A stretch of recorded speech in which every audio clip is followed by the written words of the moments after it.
Paalala mula sa PNP, Bomb Threat Awareness at Safety Tips. Kung makatatanggap ng bomb threat, manatiling kalmado at makinig ng mabuti. Isulat ang eksaktong sinabi ng nagbabanta. Talaan ang mga detalye ng tumawag at anumang background sounds. I-record ang oras at numero ng tumatawag. I-report agad sa pinakamalapit na police station o tumawag sa 911. Ibigay ang iyong pangalan, lokasyon at lahat ng naitalang detalye. Sundin ang mga tagubilin mula sa otoridad. Kung makakakita ng kahina-hinalang bagay, huwag itong hawakan. Lumayo ng maayos at kalmado. I-alerto agad ang security o pulis.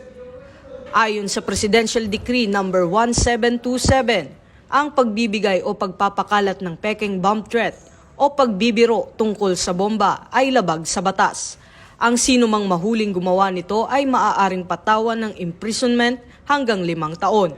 Multa na hindi lalampas sa 40,000 pesos o parehong parusa ayon sa desisyon ng hukuman.